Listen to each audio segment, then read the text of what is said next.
ないけどもよいも神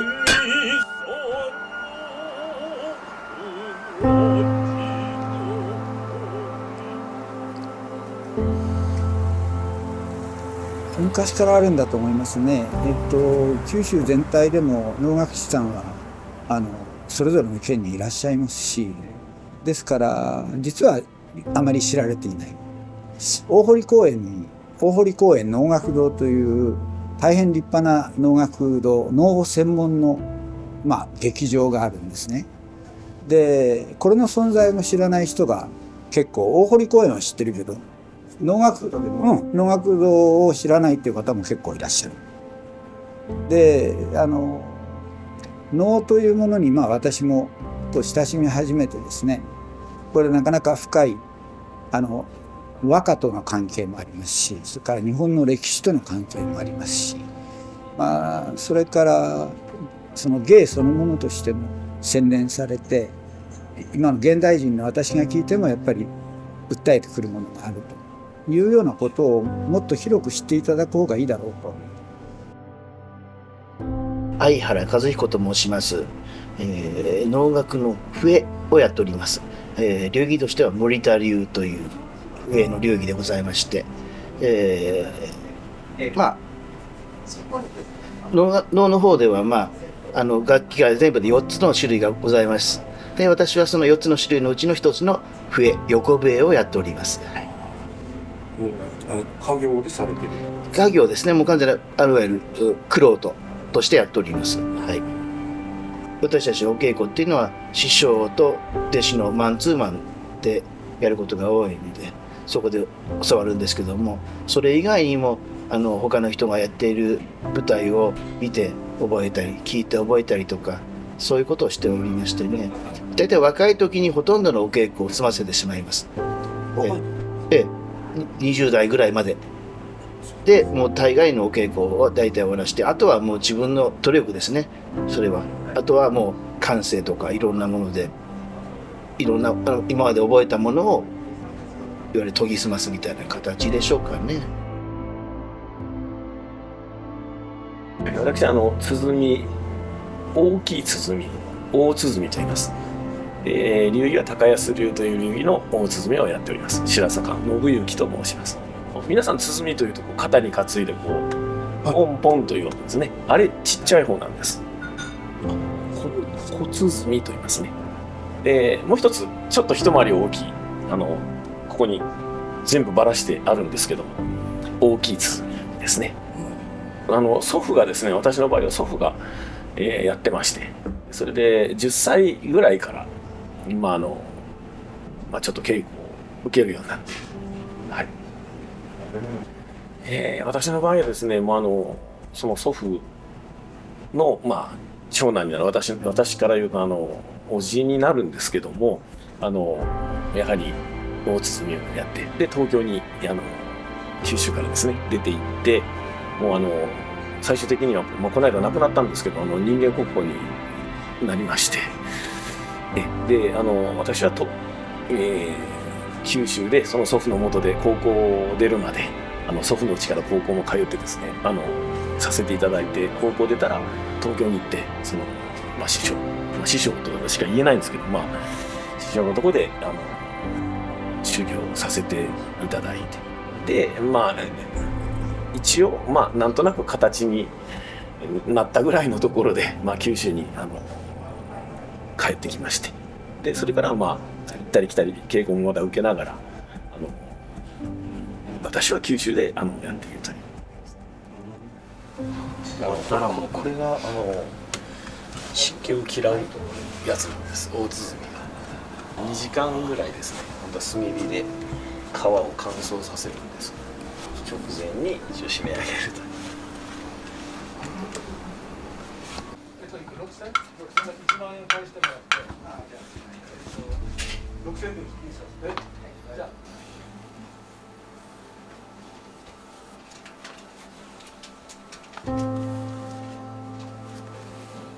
湿度に左右されるんですね。日本の文化というのは湿度の文化ですね。漆っていうのもやっぱり湿度を少しこう取りながら乾くそうですね。ある程度のその湿度がこう必要らしいですね。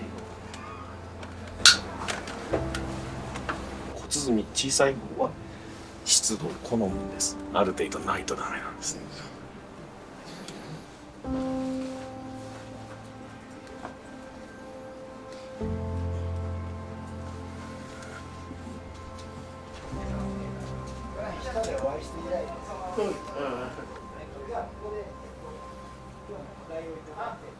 各地に地盤っていうのがありまして、東京、名古屋、京都、大阪、金沢、神戸、広島、九州、福岡ですね。各地にはあるんですよ。で、各地に能楽堂もございまして、そこで活動をされていらっしゃいます。熊本もですね、すごくこう有名な能楽師を輩出したとこなんです。で、福岡もそうなんですけども、同時代にこうそういう武家の式楽として根付いたものがやはりその神社やそういうところと結びついてというか、やっぱりその神様に奉納するという、そこが基本ですよね。ですからそれがこうきちんと残ってる。九州は私は非常にこうね残ってると思います、ね。残ってますね。はい。祖父なんかもやっぱりこう言ってましたし、我々もですからそれは逆に言うとそれをやるのがこう半分務めみたいな部分はきちんと感じてやらせていただいてますけどね。なんていうかこう楽しむという今非常にこうみんな楽しいこと好きみたいなんですけど、そうじゃなくて日本にこういう芸能が昔から伝わっていて、それはどこかでこうちょっと背筋が伸びる緊張感というか、そういうふうなものをこう伴ってというか非常に大切にしている、そういうのがあるんだなっていうことを、さっきおっしゃった、知ってもらうということはね非常に大事じゃないかなと思っています。ですから、その人たちなりのこの能との出会いというか、こんなことやってて、じゃあ本当の能を見に行ってみようってこう思ってもらえるとありがたいですね。舞台に来ていただけるとですね。なんですけど、本当に先ほども言った通り、能楽は死者の芸能って言われてて、それはなぜかっていうと、やっぱりね、亡くなった人の思いみたいなものをもう一回作者たち、生きてる人が考えてあげて、それを出してあげね、この世に出してあげるっていう感じが能なのかなと言われるし、それを作ったのはやっぱ世阿弥だし、能が弔いの芸能ってね言われるのは、そこが多分ゆえんだと思うんですよね。能楽といえば能面じゃないですか、能面ね。で、能面つけない曲が基本的につけるんですけど、まず生きてる人はつけないんです。これ大前提で。だから脇方といって、今度今から来られる御厨さんでですね、私して方の相手を役するのは必ず生きてる人間なの。生きてる人間の時に幽霊が現れて、その話が進んでいくからですね。そう、基本的に能面っていうのは生きてる人はつけないし、あと必ずつけるのは女性役です。この格好で出たらおかしいですしね。もちろんで生きてる女性でも死んでる女性でもどっちも能面つけるんです。僕らですね、プレイヤーなんで、やっぱり本当は舞台に立って舞を待って、なかなか最近はそれだけではやっぱりね、お客さんが能楽堂に足を運んでいただけませんので、やっぱりいろんなことをやってます。その一環が今日のこのようなね、最近始めたんですけど、本当にすごい熱い思いで能に興味があるとか、能だけじゃなくていろんなことに興味がある、本当に好奇心の旺盛な方がたくさん来られるのでですね、私たちもすごいやりがいがあって楽しくねやってます。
つなぐ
遠藤慎一郎と言います。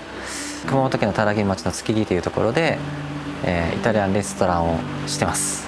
飲食業は21ぐらいからですかね、ずっと料理の仕事をしてて、独立したのは28の時なんですけど、きっかけはですね、熊本地震の後だったんですけど、2016年のその熊本地震の時にもうイベントとかもなくなったし、実際やっぱ自分がこう生活していくために結構都市部だと大変だなっていうのも実感したし、でその時になんか生活のベースをゼロにしたいなみたいな、水と空気と食べ物があれば生きていけるじゃないですか。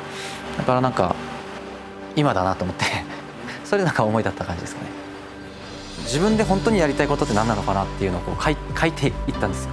だからとりあえずお金があったらできることを消していったんですよね。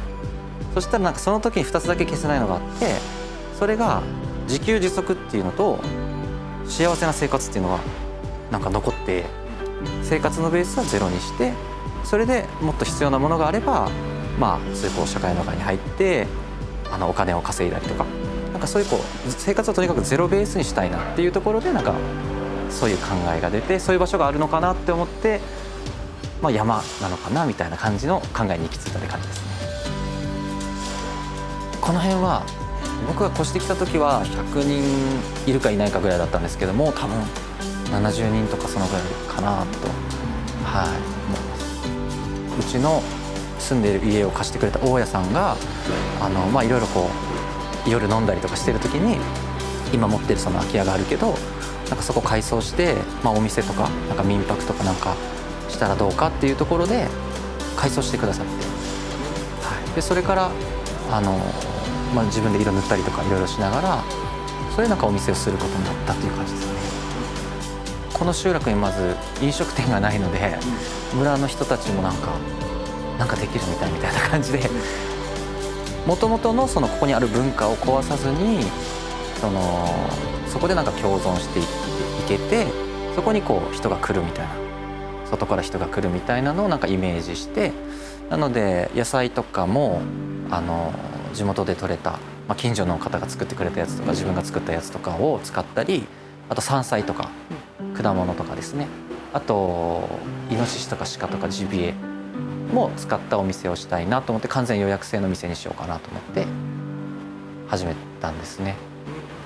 自分がこう思ってることって、叶うとは思うんですよね。必ず叶うんですけど、なんかそこにこう共感してくれる人が集まってきて、なんか実現するとか、なんか自分のだから夢とか目標を実現するのはやっぱりこう人のつながりなんだなっていうのはすごいやっぱ感じますね、僕は。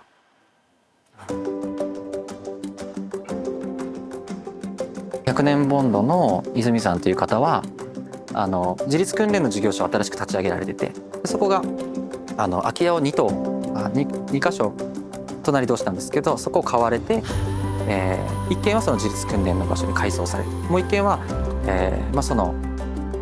そこの利用者さんたちが、何か事業として販売したりとか、なんかそういう訓練をする場所にしようと思って、カフェみたいな形で改装されてたんですね。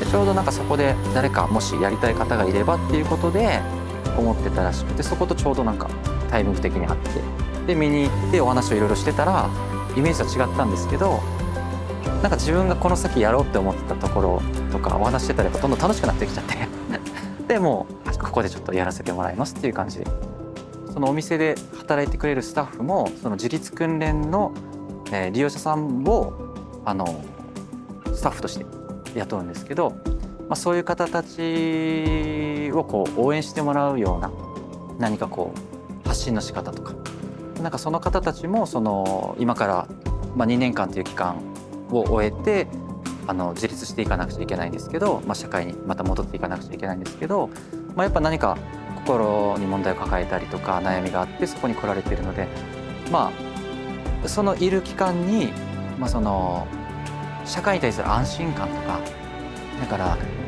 なんかこれだけ応援してくれる人がいるんだなとか、自分と共感する人が何人かいるんだなとかっていうのも安心感につながると思うし、また自分が独立したい時にいろいろ相談する方とか、資金面とかでもそうですし、なんかそういうものの安心感があればなんていうかな、それを終わった後の、ゴールというか、スタートなんですけど、なんか一つそういう安心感があれば、なんかそこでも楽しく暮らしていけるんじゃないかなみたいな、取り組んでいけるんじゃないかなっていうのがあるので、それを作っていきたいなっていうのがありますね。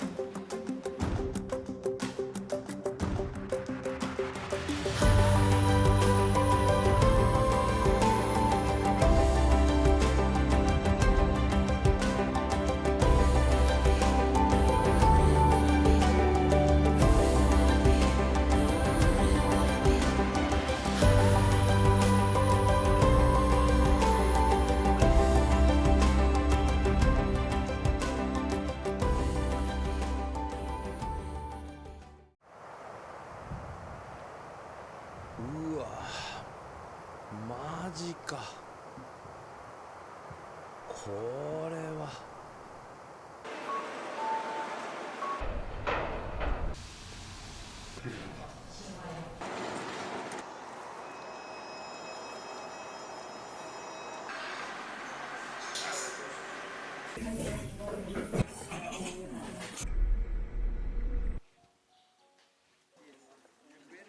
ここか。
お金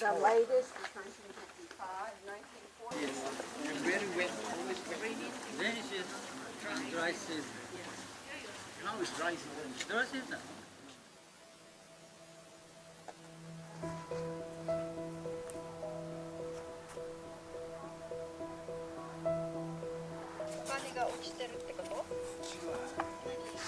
一円玉挟むとなんかあるのこれ。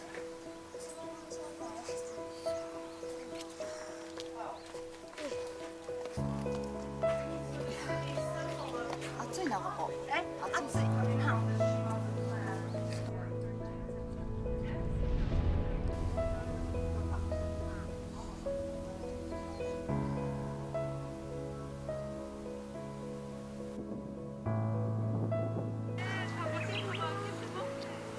向こうの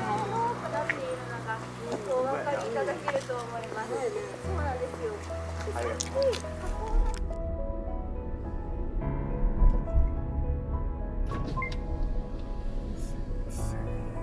400円。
あったあった。でかいね。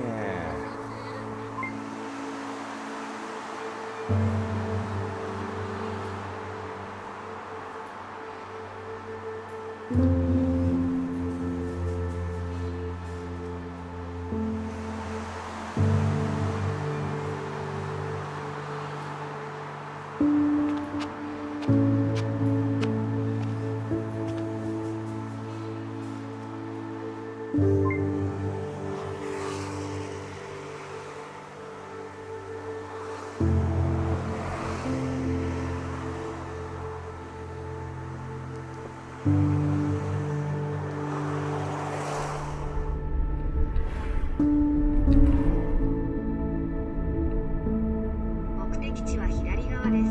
お疲れ様でした。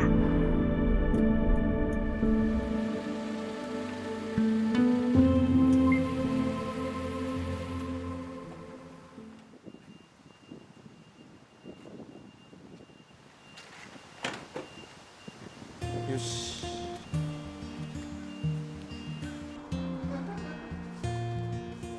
いらっしゃいませ。ご希望の入場券をタッチしてください。ありがとうございました。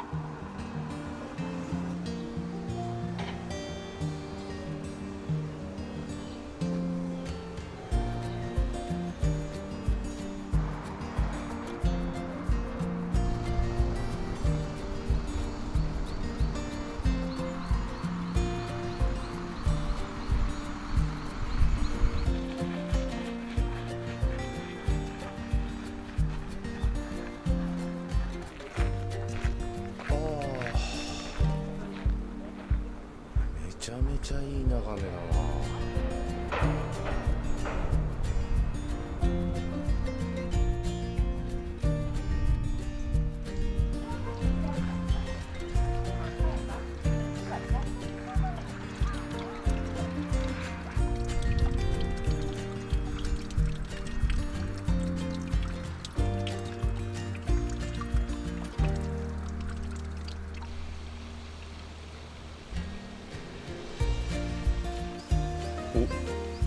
人懐っこいね。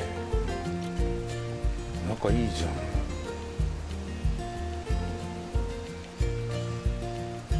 ん。あ、違った。仲良くない。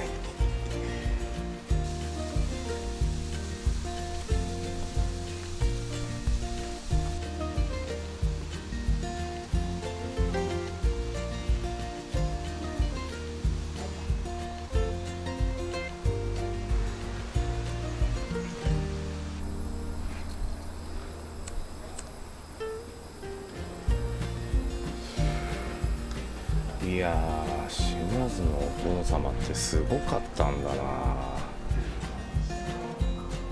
大概鹿児島の凄さっていうのはアピールできるもんな。ああ、なんか腹減ったな。飯食うか。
ここか。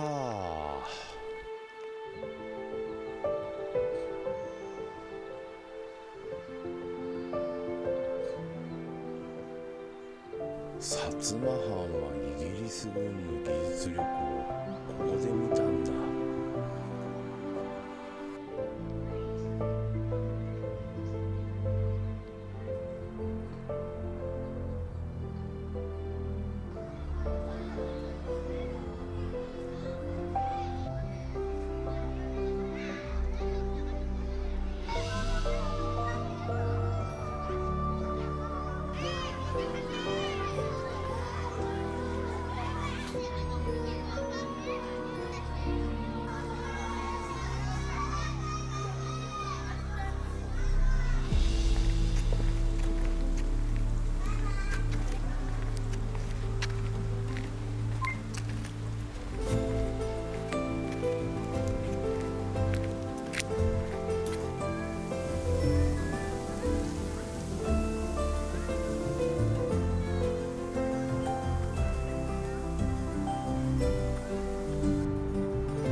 近いところに住んでたのか。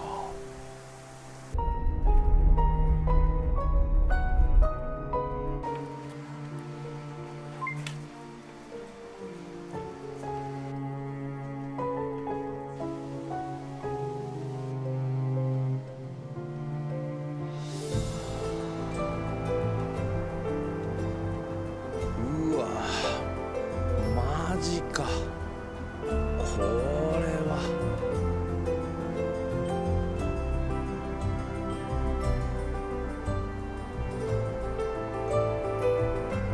この景色を見て死を覚悟できるのか。すげえな。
や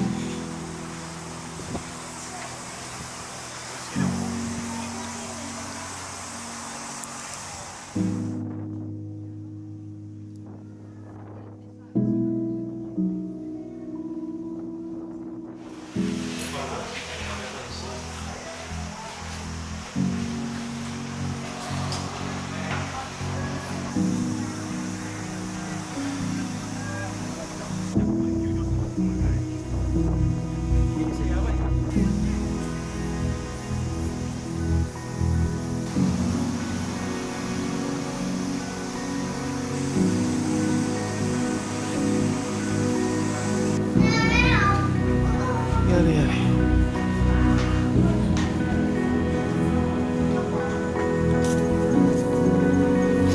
あ、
けどね、例年はちょっと晴れてないですね。あ、そうなんですか。今まで暖かくすぎて、海水が来たでも暑いんですよ。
まだ住んでるんですけど、針の上に右下に黒い箱があったのですよ。この針の上にこの箱が置いてあるんですよ。で、箱掛けに八白三髄弁とか伯爵の箔なんですけど、この餅ですね。本当に神様としてこう扱ってるわけですね。願い事ばっかりしてます。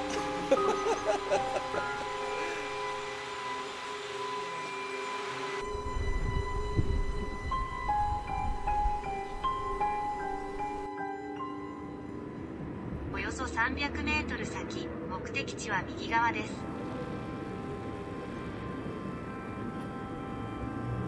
なんかすごいな。思った以上にすごい。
目的地は左側です。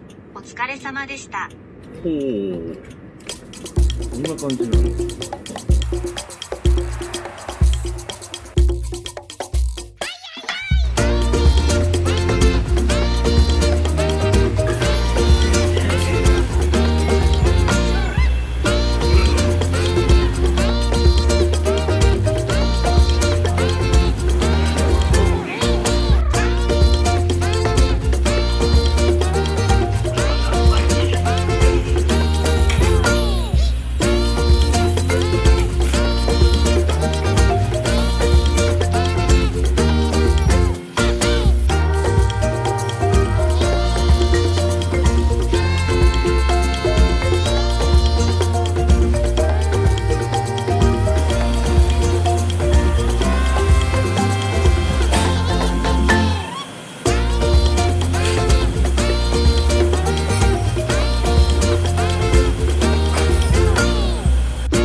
You can have my heart.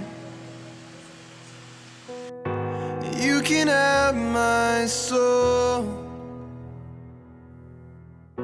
I'll give it all. Come take control. New mercies rising, grace never failing, your all-consuming love.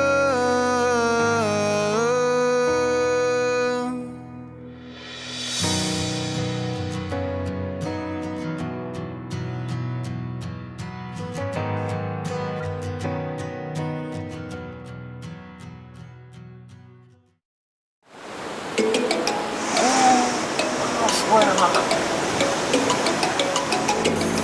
結構感動。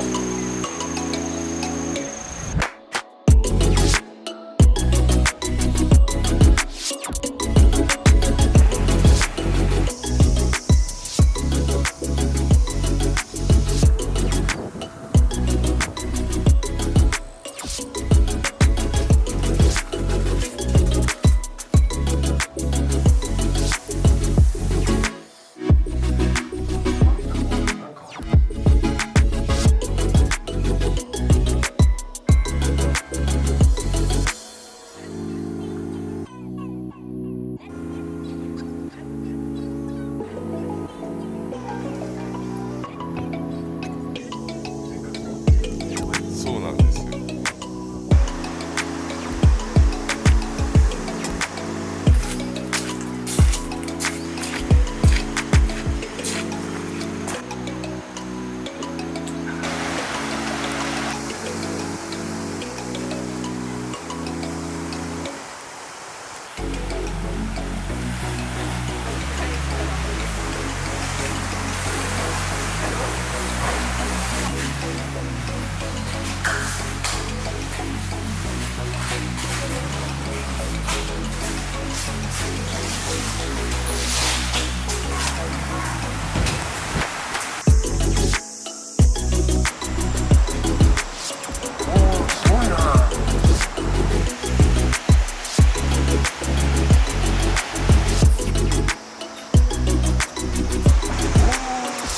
すごいな。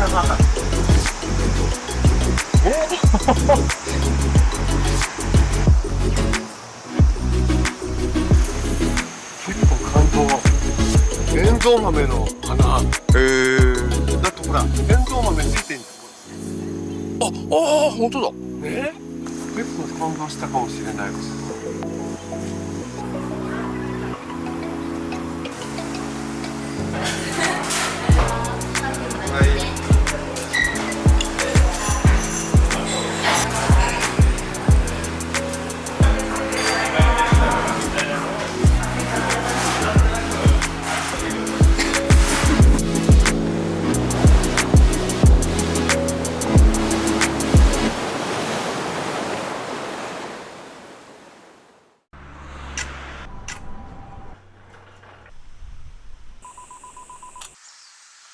ニコンの Z1424F2.8 の S です。なんかすごいな。廃墟かし。これが湯治場っていうのの実態。わあ。すごい。なんでびっくりするの100年ですか。100年経ってます。ただ電気がどうなってるかわかんない。うわ、なんかすごい。止まっていいよ。早いっすね。もう1日ぐらいの延期しません。あとは来た瞬間にめっちゃ押すっていう。でかい滝とは聞いてますか？しょっちゅうあるのが自分の旅の楽しさやから、出会いならではの写真やと思うから、それがやっぱ楽しいですね。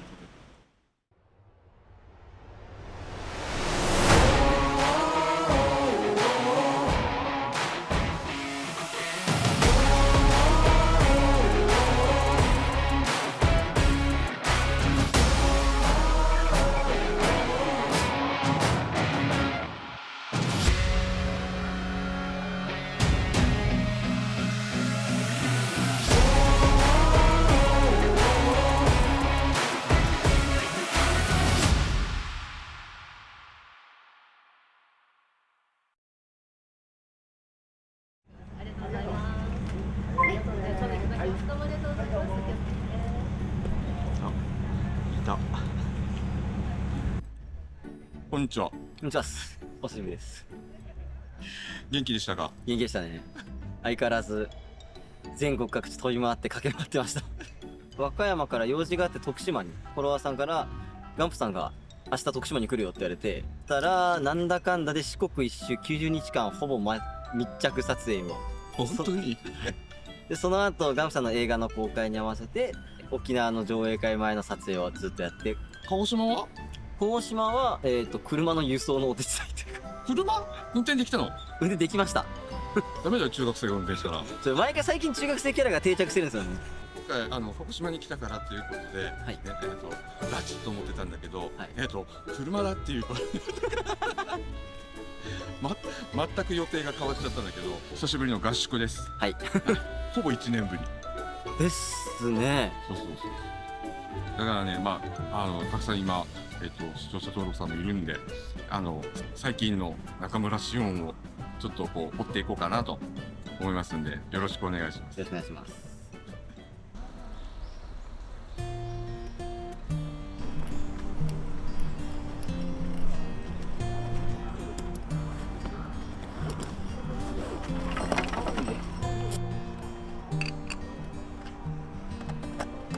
いつも通りの、ニコンの Z1424F2.8 の S です。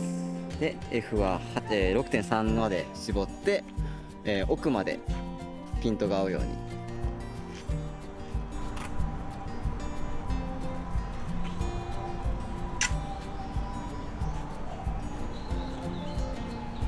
木漏れ日の間から出てくる太陽と桜島と街並みの3つを入れるっていうのが、それを取りに来ました。前景を入れたか？前景も入れたけど、なんかこう逆光で差し込む光の感じが出てくれたらなと思って撮影しました。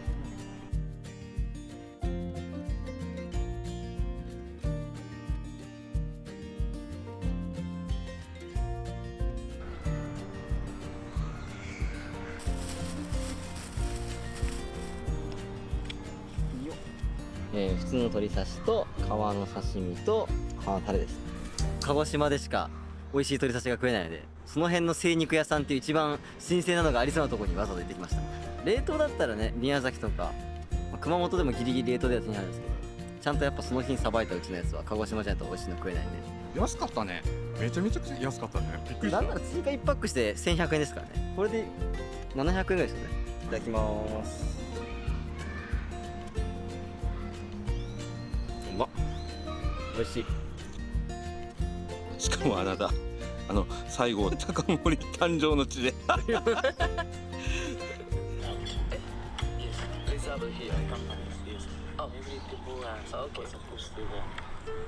味しかったです。美味しかったです。じゃあそれではちょっと向かいたいと思います。はい。最初に行くのはリトル東京です。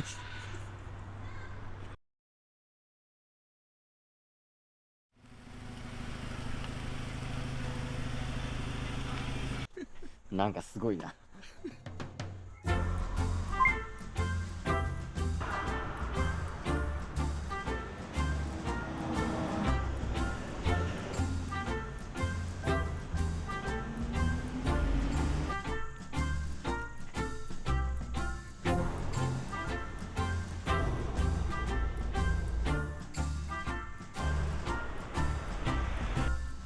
言うて確かに24ミリで置いたら完璧になるな。廃墟かし普通にすごいんだよ。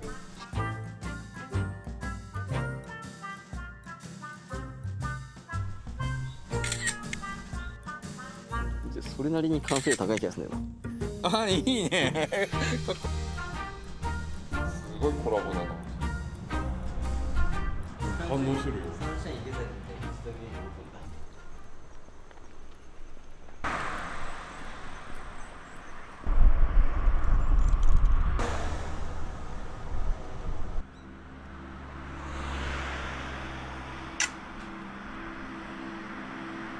ルート的には真ん中のあそこの橋の上に軽トラが来るタイミングを狙った感じです。できればワンポイント仕事してる人の車が入ってもらった方がなんか動いてる感じになるかな。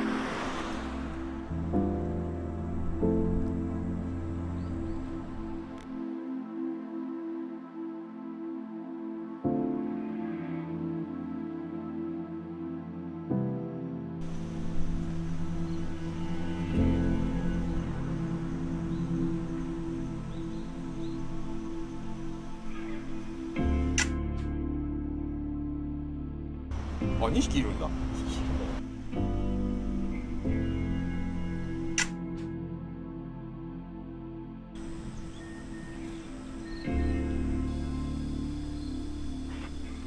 いやー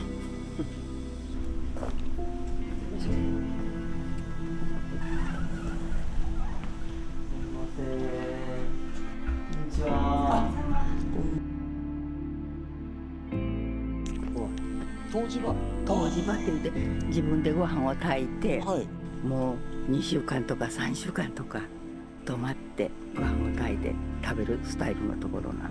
結構長く滞在するんですね。でも今はもう時代が変わってもうそういうような方いらっしゃらない。100年以上続いてるの。100年ですか。私それでさ90年から続いてるのが3代目だけど、昔はでも賑やかだったのよここも。ああ、そうなんですか。今はもう後継ぎがいない。昔はこうだったの。この時代はね、襖を開ければ何畳々ってなるような部屋だったの。でもベニヤ板一枚でもいいから我が家族で湯治がしたいということでもう50年前に建て替えたの。こんなとこよ。それで今こんなとこよ。入ってみてちょうだい。あなたの私のないの。ここは見てちょうだい。じゃあこんなとこよ。バラックだよ。その中入ってちょうだい。確かに。お、全然綺麗だ。あるでしょ。ここで生活できるような感じで。そうなので、これが湯治場っていうのの実態。あっちも見てみますか。あっちの部屋またちょっと違うの。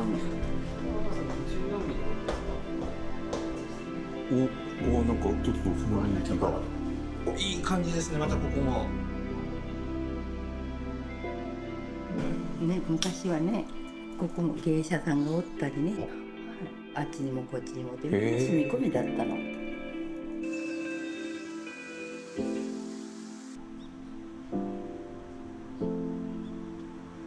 いしょ。わわあ、すごい。めっちゃ華やかやったな。はい、華やかですよ。これなんでこんな感じですごいんですか。縁起物なこうして飾っていきよったんですね。あ、縁起物で。すごい。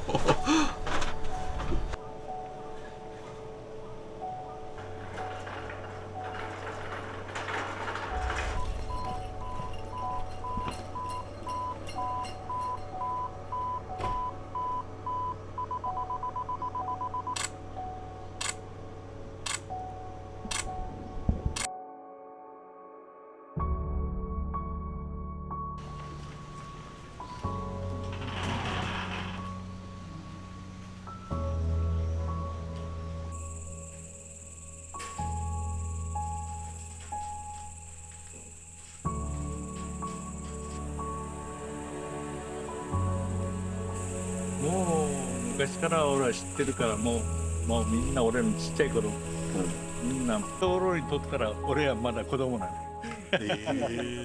なんとかちゃんなんとかちゃんどこ行ってやるのなんて。ここのおばさんも92かな。温暖化とか。ここから4キロぐらい離れて3キロか。離れたとこ中学校小学校が。いいよ毎日歩いて帰ってましたよ。本当ですか。なんでびっくりするの3キロぐらいみたいな。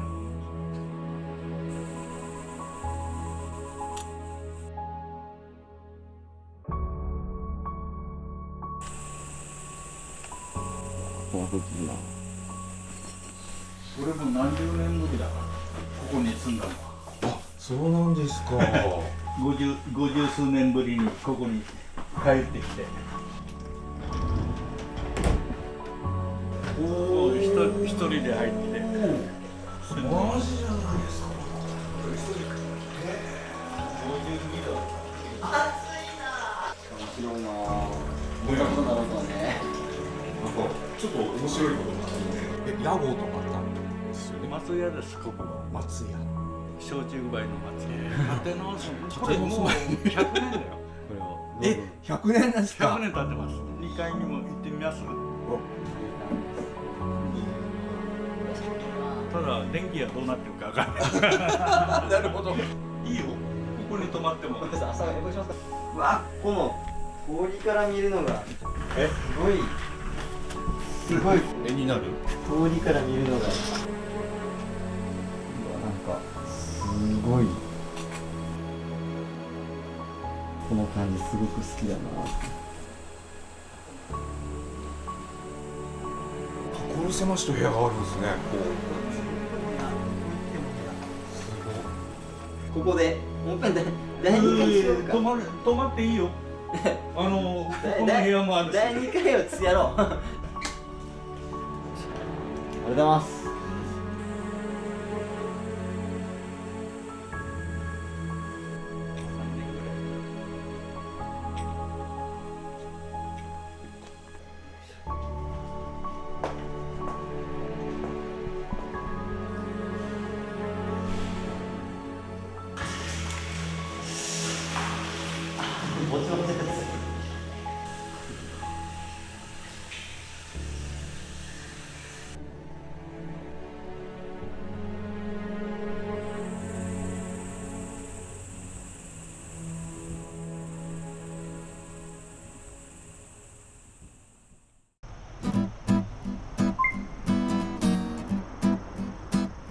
おはようございます。おはようございます。2日目の朝最終日です。早いですね。もう1日ぐらいの延期しません。今いるところを説明してください。今いるところは薩摩川内市と隣町かなの間の国道沿いの踏切です。なんもないです。それ以外は。はい。これから何しますか。これからそこの踏切のところ来る電車とバックの海をいい感じに撮れればなと思ってます。久津オレンジ鉄道を撮るってことです。はい。頑張ってみましょう。はい。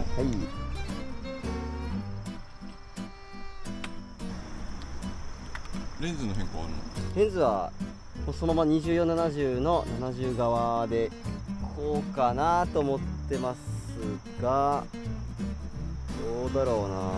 70270側がいいのかな。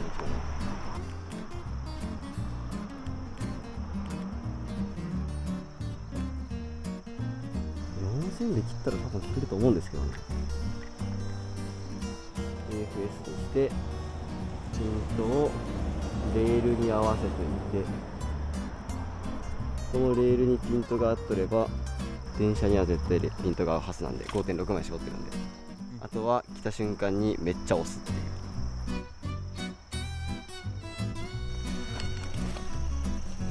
ホスタンドとか使いたいけど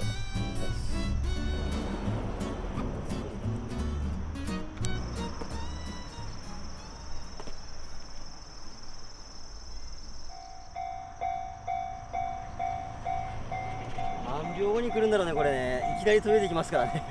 音はするんじゃねえの？いやー、タイミング難しいな。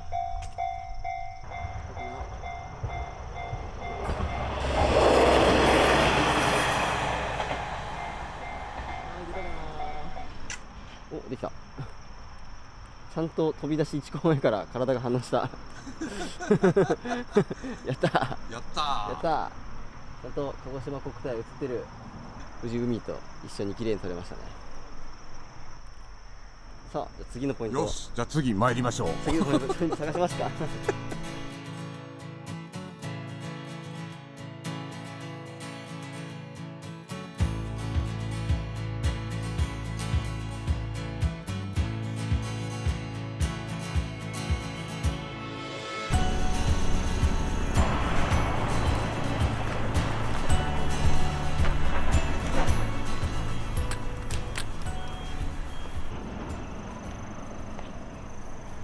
これ横着できんかな。横着して2、3カットいけんかな。あ、レンズ変えたね。レンズ変えたっすね。今度は70、200の望遠側で今何ミリだろう。170ミリぐらいになってます。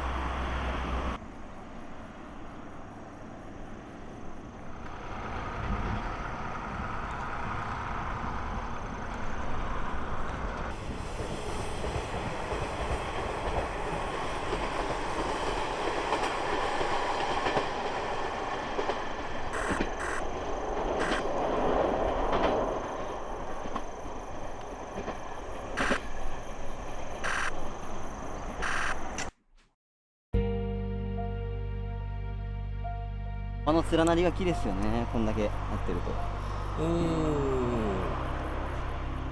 いう絵になりましたね。山、海でワンポイント電車。ほとんど主役がちゃんと知識になってくれたから。よかったよかった。うまくいきましたね。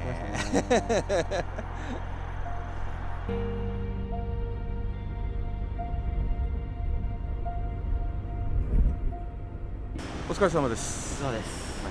じゃあ今到着したところの場所を教えてください。伊佐市、鹿児島県の伊佐市の曽木の滝かな。曽木の滝です。曽木の滝の説明できる？全くできないですね。でかい滝とは聞いてますよ。でかい滝？でかい滝、大きい滝とは聞いてます。合宿ラスト。ラスト。じゃあこれから取りに行きたいと思いますんで。はい、よろしくお願いします。お願いします。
でひとまずどうもお疲れ様でございました。そうでした。どうやった今回の合宿？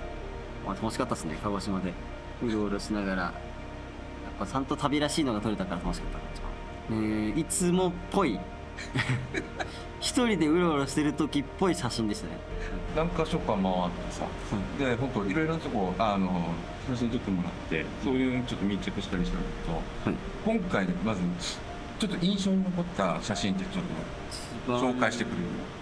とりあえず最初のこれが集合場所でのとりあえず一枚ですね。集合場所での桜島と木漏れ日の一枚に始まり、今回はサムネ撮りというかインサート撮りに行った桜島とヨットかセールかな、ヨットの人、サーフィンの人ね、ウィンドサーフィンの人。結構クリアに撮れてるね。住んでるように見えてたけどね。であと田舎の軽トラですね。わざと一回立ち止まったんですけど、結構僕的には田舎っぽく撮れて気に入っています。車が入るだけで全然違うね。ワンポイントあるだけ違いますね。待っただけあったな。と違うですけど、着いてすぐのこの猫とバス停で、ちゃんといつも通り絵っぽいような感じの可愛い可愛いのが。このね、バス停の前で猫座ってなんてね、アニメとかでようありそうな空気感ですよ。こういうのがすごい好きだったから。あとその辺の猫ちゃんのとっての酒屋さんの中がもうなかなかね、凄まじい雰囲気でしたけど。で、ちょっと昼の時点の温泉街。わあ、いい感じで描写されてんね。ちょっとね、落ち着いたトーンの方がいいかなと思って、そういうような編集を入れて仕上げました。でサムネ撮りもここでやっての、なんだかんだこの夕焼けもこれ個人的には気に入ってるんですよ。買い物大変になりながらね、1時間買い物に時間かかりましたけどあの間になんだかんだ、いやこの夕焼けだけはちょっと撮っときたいなって。ワンポイント月入ってんの個人的にも左上にちょっとそうやね、新月から明けたての月入ってる。好きやな。好きやったんが夜バージョンのさっきの京都なんです。これはやばいね。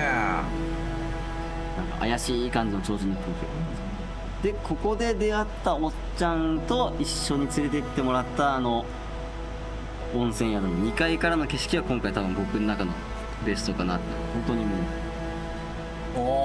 う街道をね上から見下ろしつつ、しかもこの縁側なんかな、そこは縁側からこう見下ろしながらの、唯一ここだけですよね、ここ上から見下ろせる建物があって、なおかつ窓越しにねいい感じの空気を感じながらね、自分のところの軒下がそうちょっと見えてるのかね、自分もちゃんとこの場にいるんだなって気になりながら撮れる意味では、ここは多分今回のベストかな。おじちゃんのおかげですよね。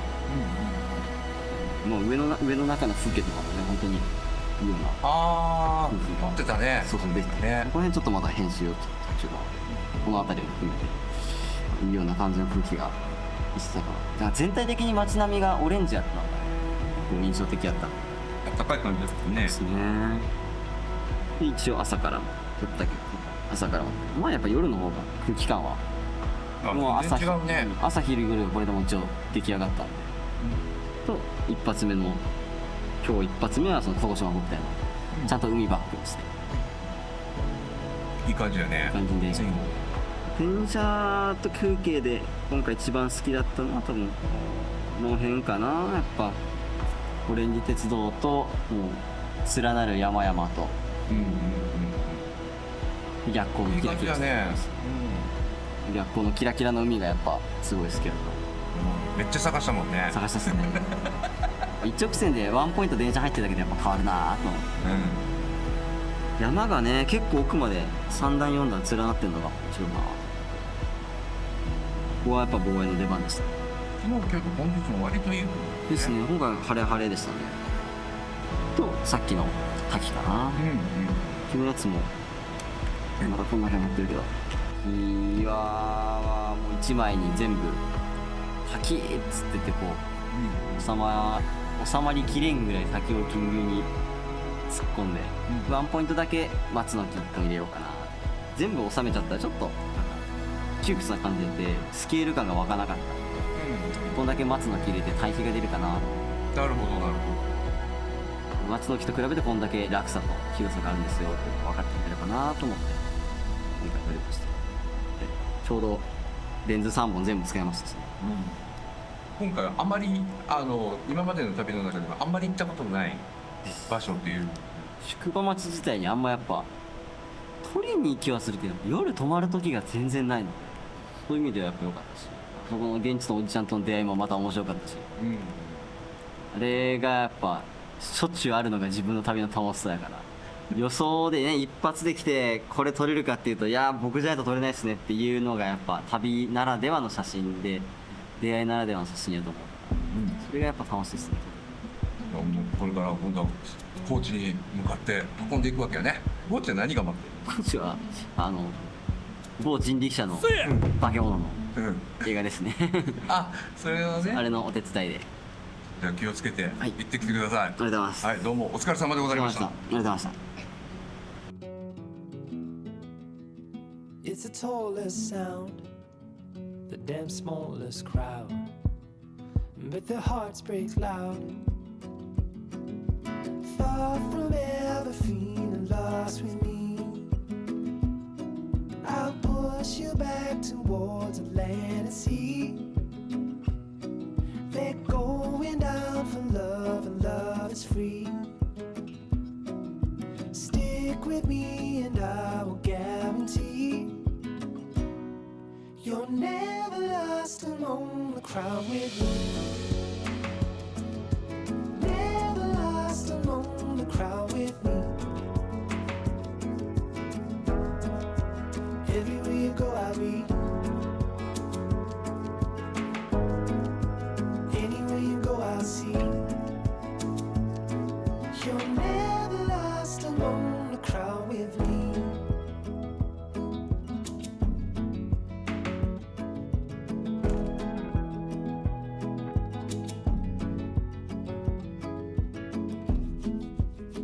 It's the furthest sun, the gone done for love. It's a pulse and shove. It's the sharpest cry. The here goes, but why? Where the desperate lie. Far from ever feeling lost with me, I'll push you back towards the land and sea. They're going down for love, and love is free. Stick with me and I will guarantee you're never lost among the crowd with me. Never lost among the crowd with me. Everywhere you go I'll be. Anywhere you go I'll see. You're never lost among the crowd with me.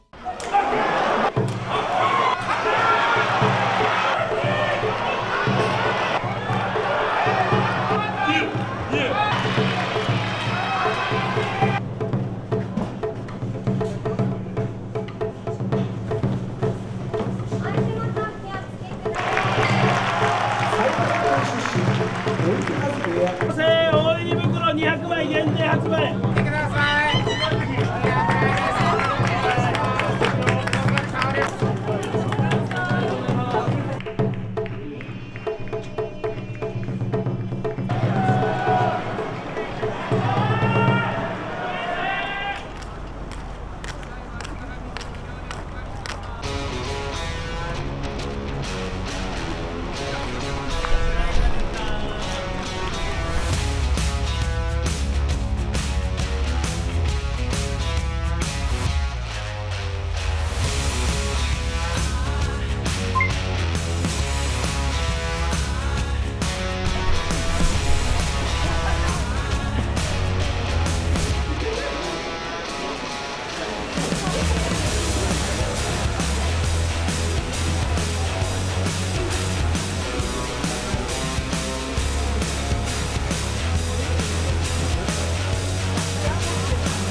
会場限定のガチャガチャになります。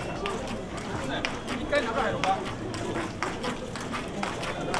よ、お願いいたします。あれはね、なんか。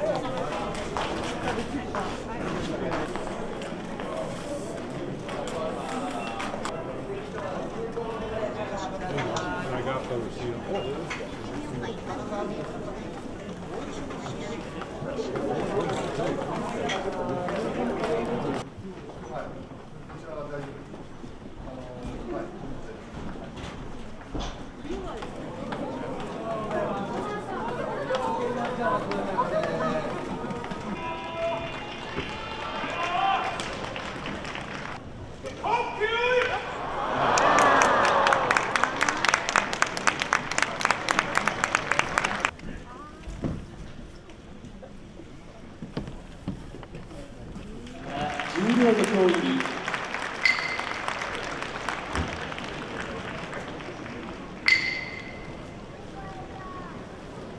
東京都出身追手風部屋天空海、茨城県出身藤島部屋、最後は碧山、ノルマギア出身春日野部屋。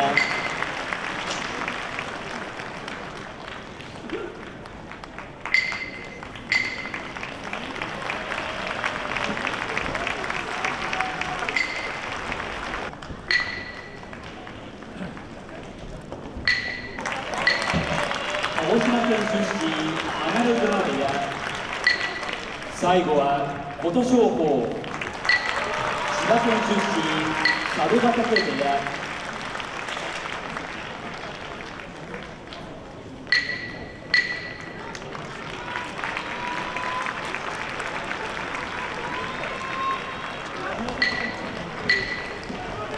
重量土俵入りは終わりました。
最後は大関貴景勝、両県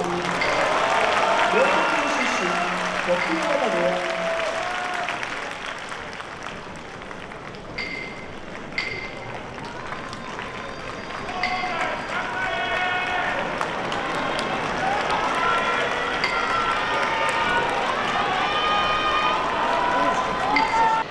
熱海富士、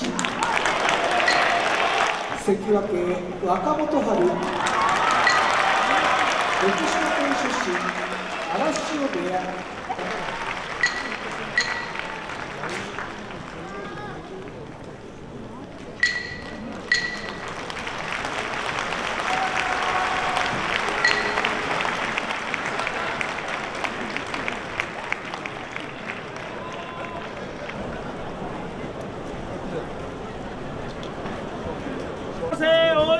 200枚限定発売、4時5分ぐらいから発売いたします。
九州たまり会、地元で派遣ホットスタッフ、地元で派遣ホットスタッフ並びに陶器の専門家、土地家屋調査士から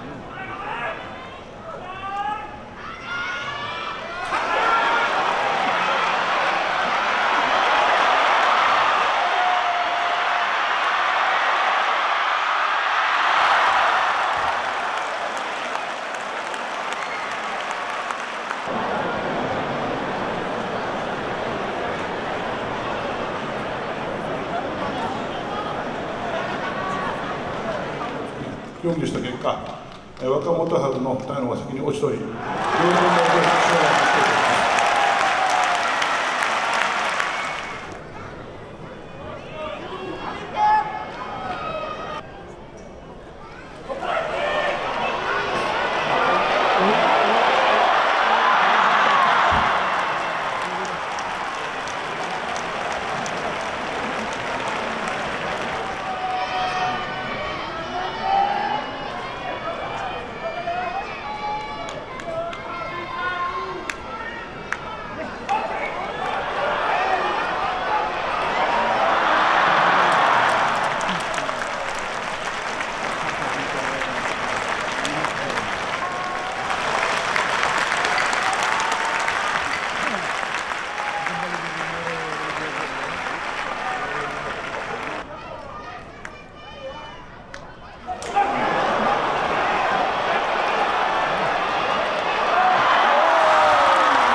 いぶ登るね。こう曲がるのか。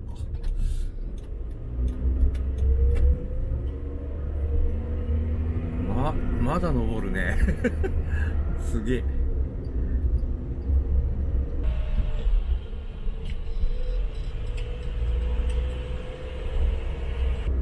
おお、あったあった、これだ。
運動不足。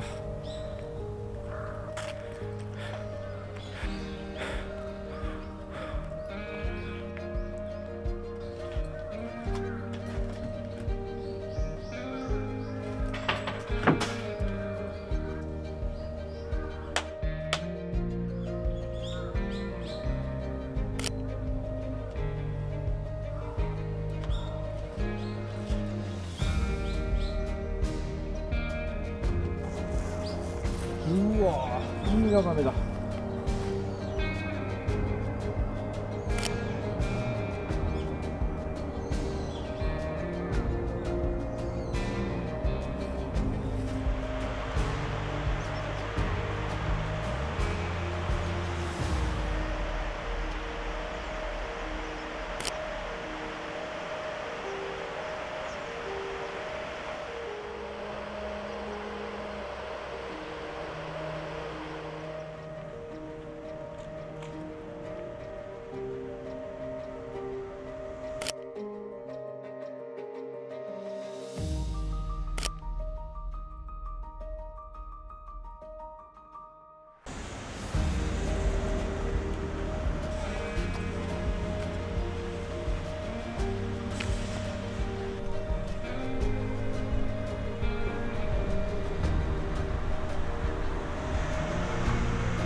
で、ここを押してもらって、かけてもらったら、豆乳まで美味しくいただけると思います。どうぞごゆっくり。温泉とあっちの国。一緒です。そうなんですか。はい、へえ。めっちゃうまそう。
のお次ですね。ありがとうございました。ありがとうございました。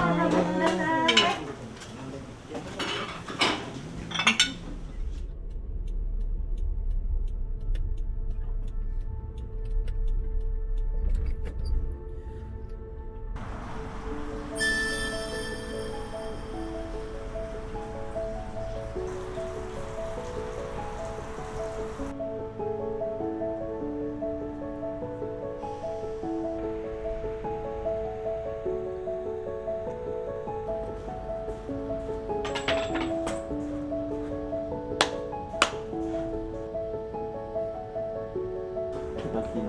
はい。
看板が見えるってことだったけれども、あ、これかな？あ、これだこれだ。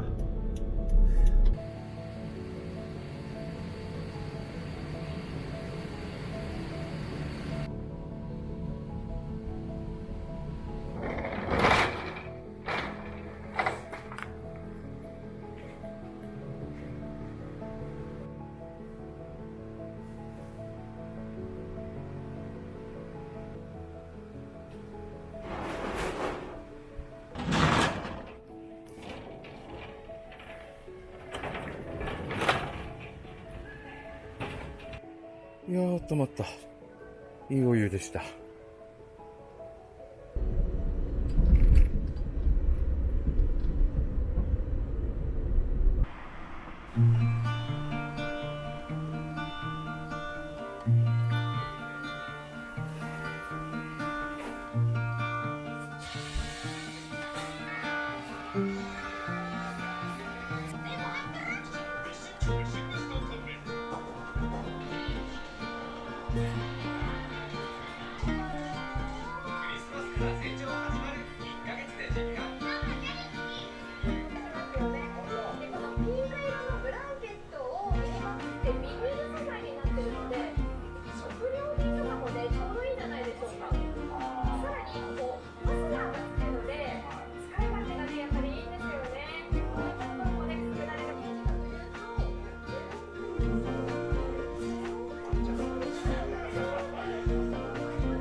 事業者を対象に県が実施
石像がある。あ、ここにも石像がある。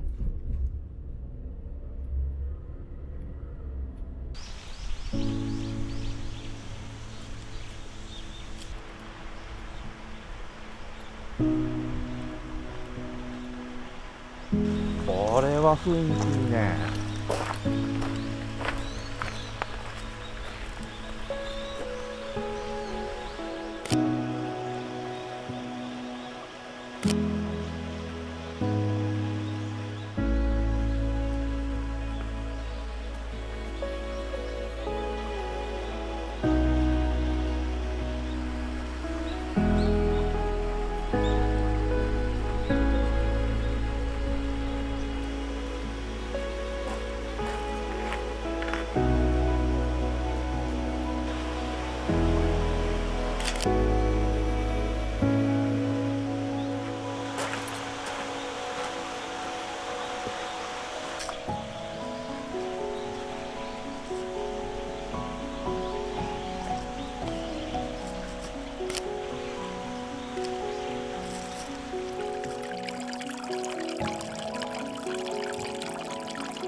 これだ。こ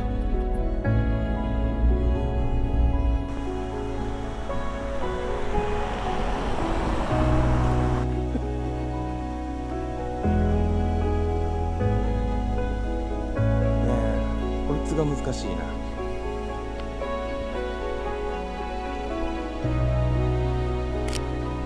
お、いった。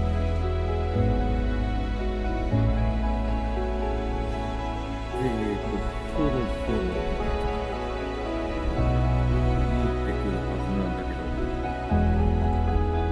それっぽい感じにはなってきたよね。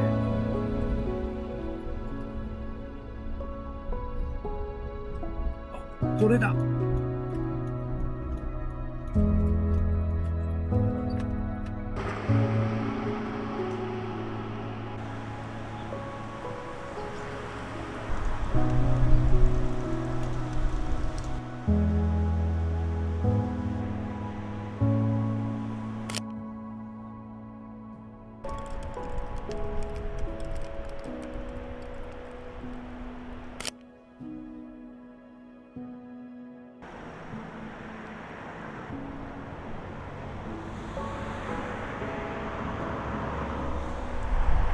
いや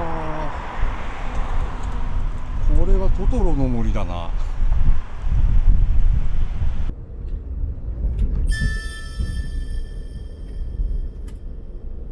あ、トトロの森って書いてある。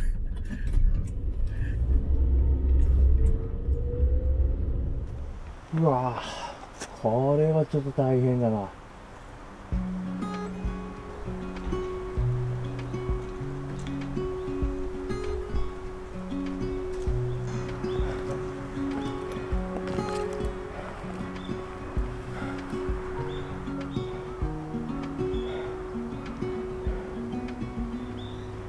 Said that you've been hurt one too many times before. Ended up staring in the bathroom mirror crying.